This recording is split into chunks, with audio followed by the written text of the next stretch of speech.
बच्चों, आपने अर्थ की दृष्टि से वाक्य के भेद पढ़े जो 8 प्रकार के थे। ठीक है, उस उन वाक्यों को अगर आपको एक सेंटेंस दिया जाए विधानवाचक वाक्य का और कहा जाए कि इन 8 वाक्यों इस वाक्य को 8 वाक्यों में बनाइए, वो जो बाकी 7 बचे हुए वाक्य हैं उनमें बनाइए, तो आप कैसे बनाएंगे? देखिए, एक विशेष अर्थ वाले वाक्य को अन्य किसी अर्थ वाले वाक्य में बदलना वाक्य परिवर्तन कहलाता है। उदाहरण के लिए एक वाक्य के विभिन्न अर्थों में रूपांतरण देखिए। विधानवाचक वाक्य पहला जो आपने पढ़ा था, ठीक, मनीषा 10वीं में पढ़ती है। मनीषा जो है वो 10वीं में पढ़ती है, सीधा सीधा वाक्य है। इसे हम निषेधवाचक वाक्य में कैसे बनाएंगे? मनीषा 10वीं में नहीं पढ़ती। प्रश्नवाचक वाक्य, क्या मनीषा 10वीं में पढ़ती है? आज्ञावाचक, मनीषा तुम 10वीं में पढ़ो। विस्मयवाचक, अरे मनीषा 10वीं में पढ़ने लगी।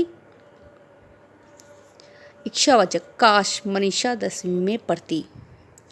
संदेहवाचक, मनीषा 10वीं में पढ़ती होगी। संदेह है, शायद मनीषा 10वीं में पढ़ती होगी।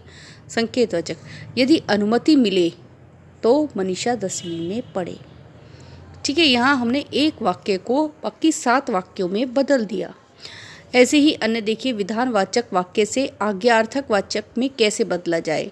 शीला रोज पढ़ने जाती है। शीला तुम रोज पढ़ने जाया करो, यहाँ आज्ञा दी है। ठीक है, किसी ने भी दी हो, एज यू विश।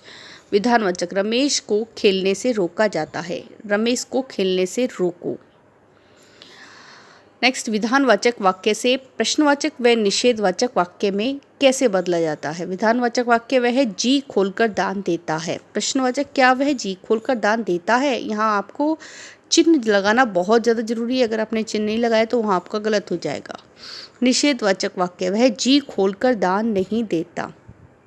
ठीक है, वह जी खोलकर दान देता है, वह जी खोलकर दान नहीं देता, इन्हें निषेधवाचक वाक्य में।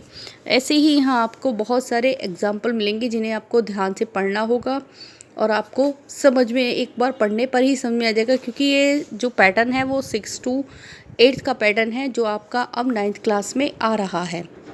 ठीक है, तो ये आप सभी ध्यान से पढ़ेंगे इसे, और इसमें कुछ प्रश्न CBSE के द्वारा पूछे गए हैं जिन्हें आप करने की कोशिश करेंगे कि ये किस तरीके से हुए हैं।